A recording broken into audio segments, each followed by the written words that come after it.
Hello and welcome to the Blackout Podcast, where I get to talk to amazing people who do amazing things. Today, I'm lucky to have my super awesome, talented friend, Kylee Nunn. Thanks for coming to the Blackout today. Thank you for having me again. And thanks for making this quick detour because you had a good trip, a long trip to get here into the city. I did. And you moved out of the city because this did. was the only place I had this course you wanted to study. What was the course? Yeah, so I'm back in school right now. I'm taking social services at Nova Scotia Community College. The program is available in Halifax, but there's like a 5-year waitlist, or perhaps it's Dartmouth. So it just so happened that one of the campuses in Cape Breton, where I'm from, had no waitlist because it's in the middle of nowhere. And it's really close to where my family is. And I was like, this makes sense for me. So I'm going to move to the woods and go to school. So that's where I'm at now. Yeah, let's talk about the woods and your photos. Your stories is with your cat. But you also have this amazing photo. It doesn't look... It looks super peaceful. Is it? It is peaceful. I have basically one set of neighbors who are an old couple and they're a kilometer down the road. But I'm in the woods. I'm secluded. It's that recent storm that we just had. Right. I was completely disconnected from the world for 48 hours, and that was a little much. But it's going to be a long winter. But it's also very peaceful. And since I've gone back, it was a bit of a shock moving from, because I was on Robie Street before. Right, so, in the very center busy, of everything, yeah. Very hectic, very loud, right to the middle of nowhere. How is it at night though? You should do it's you really pitch see black. the stars and stuff? Yeah, it's pitch black. There's stars. It's very dark. Lots of coyotes howling. Oh my God. But knowing you and knowing the photos you've been taking over the years, that's your jam though. I like it. It's kind of I grew up in the woods, so that's what's comfortable for me. I never feel lonely when I'm out in the woods. It's just very peaceful, and I've been getting a lot of really good rest since I moved out of the city. Yeah. And just before you, something that's really important to you is mental health, right? Absolutely. Does this have any, I guess, is this one of the fall behind you studying social services? Yeah, I mean, the social services industry, some of the things that I would be interested in doing work-wise once I graduate would be working in fields that address barriers for folks that are trying to access mental health services. So that's one of the things that I'm interested in, although I'm interested in a lot of things.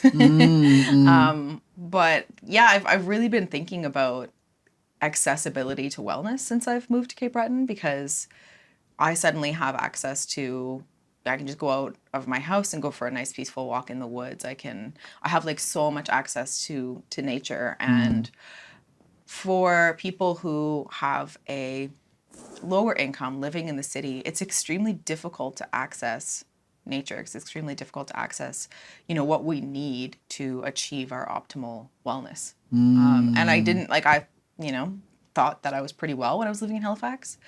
And then moving home, I was like, I have even more of an opportunity to become, what my identified idea of wellness is for myself living here, because of the way that I have accessibility to nature trails. And living there, I also had to get a vehicle. So I can kind of go for a drive and go to the beach. It's really nice. But there needs to be some change in the city. I really wish we had some programs that would make nature more accessible for people living in the city. Yeah. You know something? You moved to kind of, I guess, go on this new path in your life. But before you moved, you formed this community, you kind of like this hub, and you have every, you're this light, and a lot of people are flocking around you. So while you're in the thanks. city, you built a lot of community. I did. Do you miss it? Oh my God, yeah. Well, it was so hard to leave my community when I was going. Like, it was really emotional to leave that community, and I do really miss my community. And if I'm honest, it has been harder to make a sense of community in Cape Breton because it's difficult to find like-minded people there. And people who are there have been there for generally a longer time. Like there's less, like in Halifax, there's lots of new people coming and going all the time, whereas that's not the case in Cape Breton. So people already have their social networks established. Right. So you're kind of like the newcomer arriving. Yeah. And I mean, I was born there, but I've lived half of my life here and the most recent half of my life here in Halifax. So I miss my community a lot. I remember the like super emotional, maybe it was a post or story, I can't recall, on your Instagram where it was right outside your house on the last day. And Oh my like God, you were having you were having this scene. mess. Even your cat kind of felt it too. Oh yeah, I was a mess. Beats, right? That's Beat. Yeah, I was bawling my eyes out when I had to leave my place. Like I've been through, like I lived all of my 20s in Halifax, which is such a formative decade of your life. And then you leave and you're like, wow, I've been through so much here. And it's like I might come back and I might not. I really like my life is very open right now in terms of what my future holds. And I'm just really enjoying being focused on my studies. But I do, as you know, I come back to visit at least every other month so I can still keep those connections with certain members of my community that I really value and appreciate. And it's hard though. I can't see everybody that I love when I'm here. right. There's too many people. I'm just like, sorry, Wait, guys. you kind of moved right smack with COVID though. Like, is it? I mean, being in all that space, you don't really have to worry much. Like, there's still protocols that people follow there, but the thing that I've noticed about Cape Breton is maybe not so much in like Sydney area, but where I'm living, people are really still like quite afraid of COVID because they have so much space that they seem a little bit disconnected with. Like if they're in a crowd, they feel really uncomfortable. Right. Whereas like we're over that in Halifax now. We're like, we got to carry on with life, and there's crowds, and so it's kind of funny in that way. But it's good. There's a lot of space, and it's a little easier there. COVID-wise. Okay, so I gotta ask, right? It's funny because I know change is important and change is part of growth. It is. But I fucking hate change. Like, it's true. Like, if I do something and it works a certain way, I'm just gonna do it until I really have to change. And then when I change, I'm like, okay, this is way better. But like, with you and taking this new part of your life, like, were there any doubts, any fears that crept in? I had some fears surrounding returning to school. So I've never, like, I have a diploma in photography also from NSCC, which I've used, but an arts diploma is not quite the same as taking a course where, more academic pursuits would be expected of you. Yeah. And so I had some fears surrounding returning to school because I have a really hard time paying attention. And I was really worried, like, will I do well in school? Like, will I be able to listen? Will I be able to kind of like absorb this material? And when I was growing up, I was very much so a student who was unmotivated and did well in school, but was kind of like the disappointment of the faculty because they were like, oh, you have so much potential and you don't ever use it. And so I was like, oh shit, like, okay, I'm going back into this school environment. I'm going to like it. And right. I absolutely love it. Like, I'm having so much fun. I never shut up in class, which is... And like, you don't share much online, but when you do, it's like you're really happy. There's a post you put...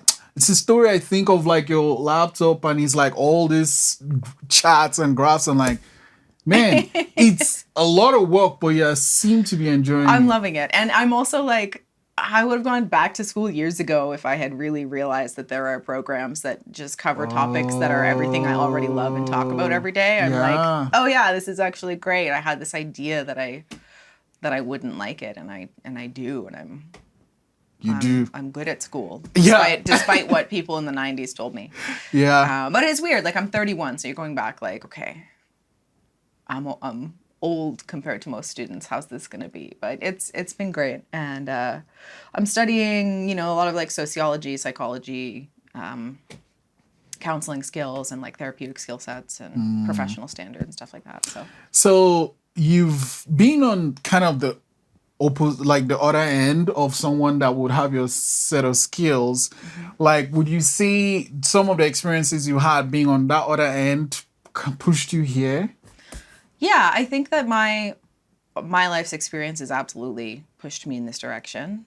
I think that this is something that I always would have loved. But I'm thankful to be entering into the program with lived experience that is transferable, because I think that once I'm graduating and have my diploma, my certification, and that professional standard to back me up, I also now have this lived experience that I'm going to combine with that, and I feel that that's a strength and an asset. And I think that the lived experience is what's going to allow me to move into the industry with a lot of passion behind me. So I'm excited about that. And I might go on to university after this program, or I might just start working. I'm really not sure. I have a feeling you're gonna go to school straight up. I might go to university. I don't know. I could never picture myself at university, but we'll see. We'll see. Okay, so I don't want to kill the name, but is this agency you work with? What's it called? So I work with a woman who runs a support group called Survivors for Change and Empowerment. The group was founded by a woman named Kylee Nunn. You might have heard of her. She's amazing. She's just actually been featured on a CBC podcast series called Kylee Nunn Versus, about her experience and a case that she currently has with the Halifax Regional Police. So, are you familiar with her at all? Yeah. Well, I followed the link. I checked it. I've listened to some episodes. It's annoying. I'm saying it. That's the best word I could find, because Yeah. Women suffer a lot. Yeah. Sometimes we do. Yeah. And you kind of think it's like, it's almost I watch too much TV these days, but it's like this show where this person is running to you to help, and the person you are looking for the help from is like, oh, it's check out the podcast, people. It's amazing. It's an amazing story, and it reveals a lot about what's going on behind the scenes within our police force. But yeah, she is the founder of this support group. So it's a peer support group for survivors of sexual assault who are navigating the justice system. You don't necessarily have to be navigating the system to attend, but we do talk about that in the sessions. It's hosted at the Elizabeth Fry Society monthly. So if you check out Survivors for Change, NS, I believe is the Instagram handle. Yeah. I'm going to send it to you so we can make sure we get that uploaded. If people want to check that out, you can check out the monthly meetings that are posted. We do different, Kylee organizes different workshops. So maybe 2 months ago, we had somebody in from the Avalon Sexual Assault Center to talk about trauma in the brain. It was a fantastic workshop. And this month coming up, actually it might be this coming Tuesday, we have Emma from the Elizabeth Fry Society, who's the executive director there and also a lawyer, is coming in to talk about the legal policies surrounding sexual assault. I guess, just with your experience and everything that's happened, do you think there's something, I don't think there's a magic bullet, right? But what are some things you think that would be done or should be done that will make survivors a little bit more comfortable to come out and like report or like, you know, because like when you listen to this podcast, you're like, so what, like, why bother, right? Yeah, absolutely. And a lot of the unfortunate truth is that a lot of women who have reported would tell you they wouldn't recommend it to others because of the experience that they have. And for some people, it does go positively. But I don't think that that's the majority based on, you know, what I'm hearing and seeing, which is really unfortunate. I don't think that, first of all, police officers don't have the training, period, to correctly handle working with survivors. Like, they just don't. So there really need to be social workers who are the ones who are being reported to, who are creating files, and then working with the police on behalf of survivors, I think. If people do. And I believe in defunding the police. I don't necessarily think that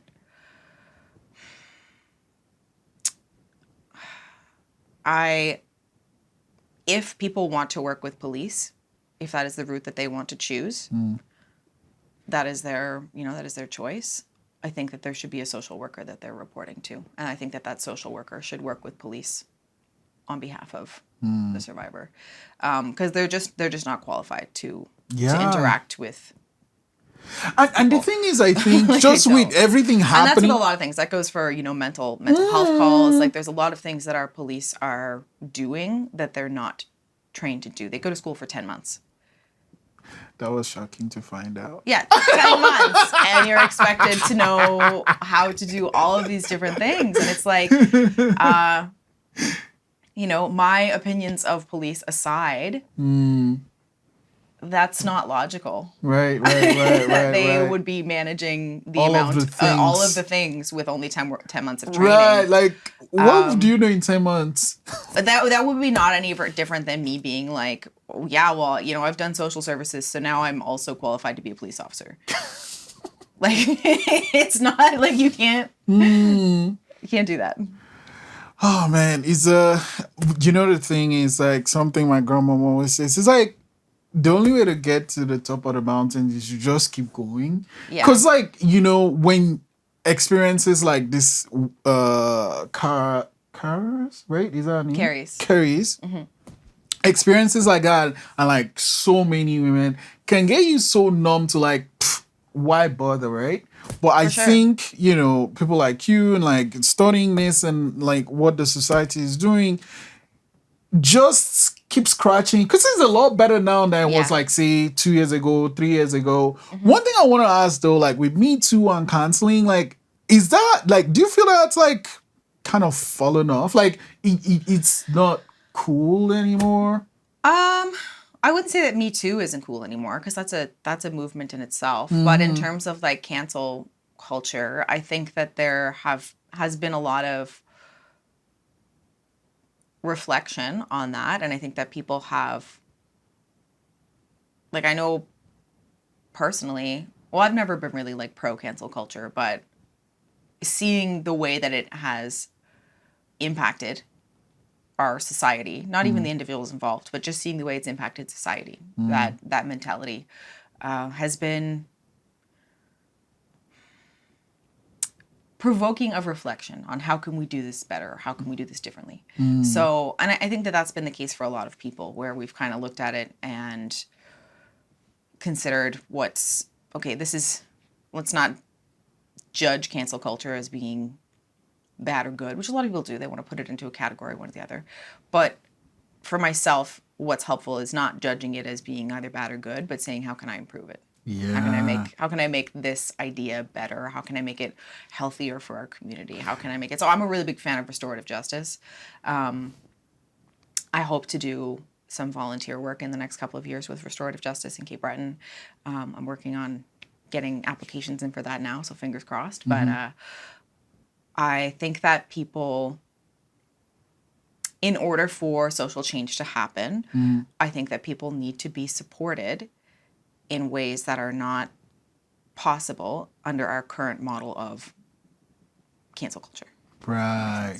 Yeah. So, you know, I'm just listening to you talk. I'm like, this is why you're enjoying what you're doing, because like what you're like what you're studying, because what you've been living the last couple of years is what you're studying now. It's like, oh, this makes sense, and like you have like the science and all this research and stuff to back up what you really believe in. Exactly. It must feel good though. It feels great. I'm so passionate about it. Like I'm so excited all the time, just being in school and okay to start a new career journey someday. When are you done? And so 2023, spring 2023 is this program's finished date. But like I said, I might go on. And that is what I was saying. So let's talk about the two folks. If I can get the money, like that's what it comes down to. At the end of the day, it's like I don't have, a big lofty savings account full of school money. So it's kind of like, how can I applied for so many grants and everything to get to where I'm at. So you gotta really, and there are wonderful supports available for people who are able to put the time into applying, and not everyone is even able to. And that's another barrier for people. And but if I can find a way to carry on, and I might. How is Beat though? I didn't even ask. Oh, she's such an absolute brat. She's like she's gonna be 14 this spring. Wow. She's just a big How long brat. do cats usually leave for? I think 16 is kind of the average age. So she's an old lady. Right. Well, it makes sense why she is, right? She's really happy though. I thought she might have had skin cancer recently, and I took her to the vet, and they're like, "No, it's just an old lady wart." So she's like, really old. I was like, gross, but cool. Like, whatever. But yeah, she's really happy, and she loves it in the woods. She goes out and goes for a little walk sometimes and gets her fresh air. Okay. And then comes back to her heated bed. She's so spoiled. Yeah. Yeah, very spoiled. Okay. I want to end it with this thing. There's something that's like, it doesn't happen often, but while you lived in the city, happened every couple of weeks or months or so. The dancing. What's the story behind the dancing? I just like to dance, I guess. And yeah, I spent a lot of the pandemic dancing around my house, dancing in my apartment. It was fun. It was a way to keep myself entertained. I still dance around pretty regularly. I think for me, it's really important to like moving my body as a way of grounding myself in my body and feeling present in the moment. So it's a part of my wellness to be able to do that. And the reason that I like dancing is I find the gym very boring. I do not like exercising. And like one of my goals is to start exercising more, because like most people through COVID, I was locked in my house and got quite out of shape. So I'm like, yeah, I really want to get my heart healthier. I need to, I bought a skipping rope because I read somewhere that 15 minutes of skipping is the same as 30 minutes of running. And I was like, great, half the time. How is it though? I don't have to spend as much time trying, so I'm going to do that. I can be quite lazy, if I'm honest. But like, how is the skipping though? Oh, it's terrible. I hate it. I hate, I'll be like watching Pilates videos and just swearing at the woman on YouTube. Like, I just hate this. But dancing, I don't hate, because it's also a way to express myself emotionally. So it's an art form combined with, something that's, good for your body. And I think that's really special. And I love watching dancers. And I'm by no means a professional dancer, but I like to express my joy and my sadness and my silliness and all the other feelings through movement sometimes. And it was part of your farewell to your apartment. So you had this farewell dance in your apartment when it was all empty. It was like, oh boy, she's really leaving. For a moment there, I don't know if your other friends had this, but like, did you have other friends that weren't sure you'd really move? No, everyone was like, oh yeah, you're doing this and this is perfect for you. People were all really supportive. It was actually my sister that made me apply for school, because I was like just so uncertain about it and kind of like, yeah, maybe I'll apply. And then my sister literally transferred me the fee that I would need for the application and was like, now you have absolutely no excuse, because I've given you this. Right. And you have to spend it on this thing. And I was like, shit, she's right, I do. Right. I'm like, I'm so thankful for her, and my family's been so supportive. I'm really, really lucky to have them behind me on it. And yeah, all my friends have been very supportive as well. And the general feedback that I'm getting is like, this makes so much sense for you to do this. Yeah. So Well, I'm glad you're loving school. I'm glad you still have time to do your dancing and taking care of beat and your photography and Survivors for Change. yeah, And I'll be sure to put the link out so people can check that out if they want to. yeah, it's a And really, really wonderful support group for people. And we don't have a lot of those, enough of those services available, not just for survivors of sexual assault, but also for survivors of other things. So it's important to get together as peers. wow. Kylie, it's always great to talk to you. Thanks for too. coming to the podcast today. Thanks And for having me. you know, I hope you'll be back in the city soon. I might be. You never know when I'm going to drop in unannounced.